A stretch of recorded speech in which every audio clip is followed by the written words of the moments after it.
want you to be on an entirely different, I want you to change. I want people not to recognize who you are. When my mother and I came, somebody asked my mother the question, are you proud? My mom said, that words can't explain. I'm not dealing with hearing my mom say, I'm proud of you. But if you could talk to my mother and find out who I was at 16 and 17 and who I am now, what she'd say is he's a different person. I need you to be a different person. Because what I want you to know is that you are where you are. If you're not where you want to be, okay, let me stop because I'm getting ahead of myself.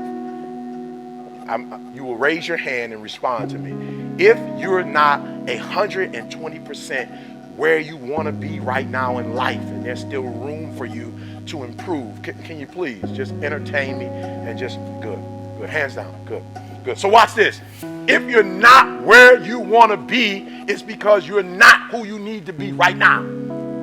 And dreaming and hoping is not going to change your situation. I'm not saying there's anything wrong with dreaming. We'll talk about that. I'm not talking about, not having a vision. You need to have a vision. But listen to me. You are where you are because of who you are. And if you're going to get somewhere else, you're going to have to change something. I'll never forget the day I was like, yo, I'm ready. Like, for real, I'm ready to go global. I'm ready to change people's lives. I will never forget the day I was like, woo, I'm ready to take my game to a whole other level. I remember, now you got to remember, I'm a man of faith. And so I was praying and I heard it. It was crazy. I heard it. I was like, all right, what books do I need to read? I'm ready. What conference do I need to go to? I'm ready. Just show me the book. I'm ready. Show me the conference. Take me to the guru. I'm ready. Just show me what I need to say. And it was crazy. I heard as I was praying, I heard you need to forgive your biological father for not being in your life. This may sound crazy, but asking my biological father to forgive my biological father for not being in my life is the craziest thing, guys. As I started going through the process, I realized it had absolutely nothing to do with him. It's weird, all right? Me and my man, we standing next to each other. It was the craziest thing, right? And so, be careful what you ask for because it might happen. And I just said in my little space that, you know what? I need to forget this guy. Next thing you know, I had an engagement in Chicago, Illinois. Got to the engagement about an hour early, was doing my prep, and I'm telling you guys, I got on the phone. Forget my age, but I was on the payphone. This is back in the day. And this was before cell phones came out, right? I was talking to my grandmother on the payphone. And out of the corner of my eye, I promise you, I thought I saw my father. I said, that can't be. I didn't call him. He doesn't know I'm here. I forgot I got a grandmother. So my grandma working it out like, your son's in town. He's on 71st in Michigan. He'll be there at 7 p.m. So my man walks in, I look at my man, I'm like, nah, I can't do it. Be careful what you ask for. I'm like, I can't do it. I'm like, come on, God, why are you gonna pick this time? Can I say something to you guys? To be successful is never convenient. The things that you have to go through, it's never convenient. I'm like, I'm about to speak. Come on, you coming in when I'm about to speak, like you're about to throw my whole game off. So I didn't know what to call him, Dad. Like I was tripping, like I didn't know what to call him. So he's sitting there, and so he's like, and so I finally get there. It's like, well, I want you in my life. I'm talking about water here, but no drops. It's like here, and I'm like, and boom, bring them all back in, blah. I bring them right back in. I'm just sitting there like, And I was listening. I was saying, in order for me to be free, in order for me to go to the next level of my life, I just need to hear this man say, I'm sorry. And I asked my man, why were you not in my life? Man said to me, see, your mom. I was like, wow, you ain't go there. Like flat out, you wasn't, like you can't man up. You can't man up. You're gonna say my mom, like even if it was my mom, that's like she still raised me and took care of me. So you gotta know that's off limits. You gotta know that ain't proper. Like you can't do that. You grown. I got a son. I've been in his life. I was there in the hospital when he was born. Man to man. There's no way you sitting here telling me my mom. And I walked away still angry and I walked away bitter. And God said to me, you don't get it. He doesn't have to free you. You have to free you. He doesn't owe you an apology. He's not even mature enough. This isn't about you. He's not mature enough to say he's sorry. So if you're going to be free, you're going to have to free yourself. And I'm telling you, if you're in this room right now, you can be, you can have, you can do whatever you want, but you're going to have to free yourself and stop being a victim and waiting for somebody else to open up an opportunity for you, to open up that door for you, to do for you. If you don't do for yourself, I apologize. I apologize. I wish they would man up and tell you what they need to tell you. Your boss would say they're sorry. Whoever owes you an apology, but trust me, you might die and never get one. And if you're waiting on that, you might be in a hostage situation for the rest of your life.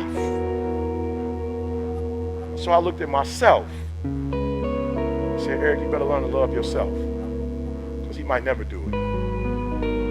The reason why I did not forgive my biological father earlier, because it wasn't an emergency. It might have been somewhat important, but you know what happens? The stuff that falls in somewhat important, we never get to it. Why? Because you never put a time frame on something that's somewhat important. But when I had my son, and I knew what it was like to have a son, and I knew I needed to let that past go so that my son didn't recreate that, I knew it was an emergency to talk to him so I can get that out of my system.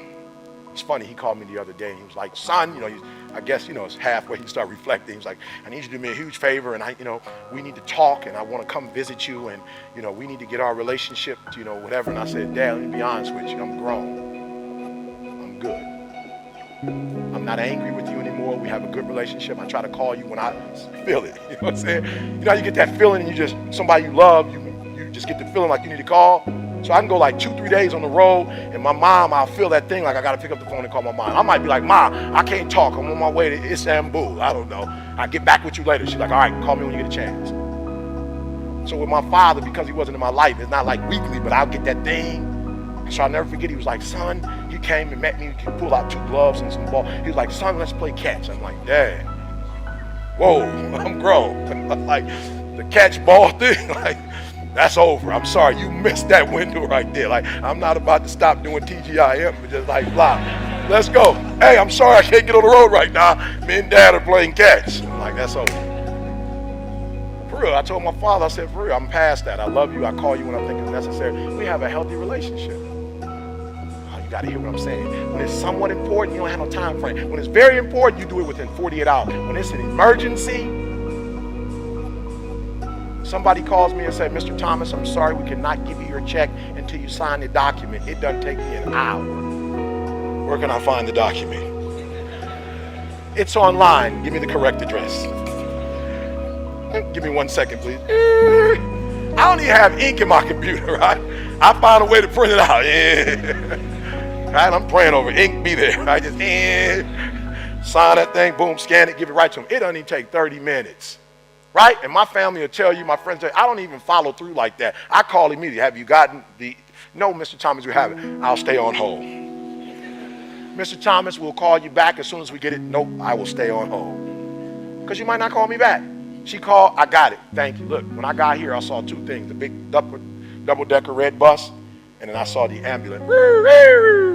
Right here. I've never been here before. First thing. I saw a little, I don't know, neon green. I don't know what it is. They've been all over the place. Do me a huge favor. When you walk out of here, I need to hear. There's some stuff when you leave that you don't have forever. You need to deal with it. There's some phone calls you need to make as soon as you leave. There's some things you haven't done that you need to do. You don't have another week to do it. You don't have another day to do it. When you walk out, they need to just be for real. London just need to be, I don't know what's going on, but in the Mermaid area, there's everybody just, I don't know what happened, but it's some emergencies over there. All right, so it's not important, somewhat important, very important, an emergency. Your dream will not become a reality until you shift from not important to somewhat important to very important to an emergency. Are you hearing me? Some of you have been knocked out by life, and you got up and saw the blood, and he hit me. Sometimes in life, you have to hit back. It's not always going to be easy. They're not going to give it to you. They're not going to give you success. They're not going to put it on the platter. But if you're willing to work for it, if you're willing to put the sweat, the blood, the tears, if you're willing to earn it, they don't give away Bentleys. They're never on sale. If you want one, you can buy it if you're willing to pay for it. And so Batman, I love it. The Dark Knight Rises. Batman comes to Bane because he's Batman. He's like, I'm Batman. Surrender or else. Bang like, so Batman's doing his thing, blah, blah. He's swinging, blah, blah, blah. You fight like a young man. Boom, bang, grabs my man's fist as Batman comes. He says, your victory has defeated you.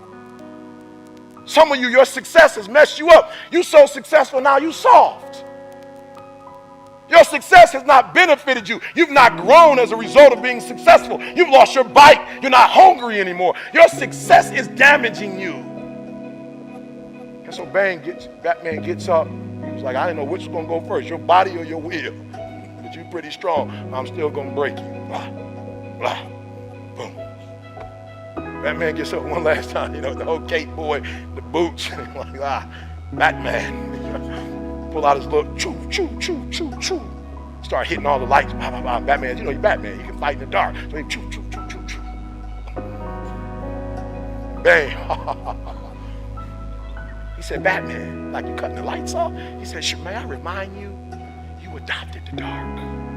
Meaning that you practice in the dark. Batman, I was born in the dark. Shaped by the dark. Molded by the dark.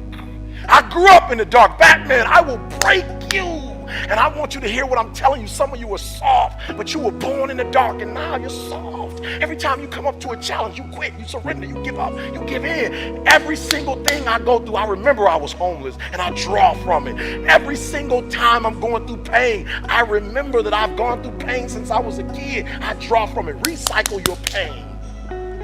Get something from it. You're already in pain. Use it. Do something with it. Allow it to take you to the next level. Allow your pain to push you to greatness. I challenge you. I challenge you. I challenge you to be the best you can be. I challenge you to lead this room on a height, an awareness that you've never had before. I challenge you to behave in ways you've never behaved. I challenge you to pick up traits that you've never picked up before and do everything you could possibly do before you leave this place and impact as many people as you can. So don't be average, don't be good, don't be great. Be phenomenal.